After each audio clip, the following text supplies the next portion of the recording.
ನಮಸ್ಕಾರ ಎಲ್ರಿಗೂ. Comfort use ಮಾಡಿದ್ಮೇಲೆ ಬಿಸಾಕಬೇಡಿ. ಮೊದಲಿಗೆ ಈ ರೀತಿ ಬಾಟಲ್ ಮೇಲಿರೋ ಕವರ್ನ ರಿಮೂವ್ ಮಾಡಬೇಕು.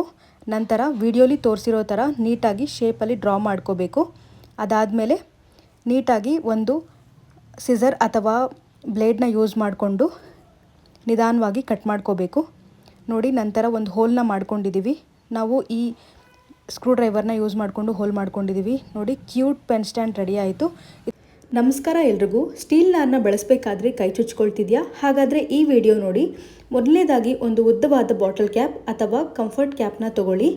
ನಂತರ ಈ ರೀತಿ ಹಿಂದೆಯಿಂದ ಒಂದು ಹೋಲ್ನ ಮಾಡಿಕೊಂಡು ಆಮೇಲೆ ಥ್ರೆಡ್ನ ಸಹಾಯದಿಂದ ಸ್ಟೀಲ್ ನಾರನ್ನ ಮುಂದೆಯಿಂದ ಟೈಟಾಗಿ ಟೈ ಮಾಡ್ಕೊಳ್ಳಿ. ನೋಡಿ ಎಷ್ಟು ಸಿಂಪಲ್ ಅಂತ, ಎಷ್ಟು ಚೆನ್ನಾಗಿರೋ ನಾರ್ ಹೋಲ್ಡರ್ ರೆಡಿ ಆಗ್ತಿದೆ.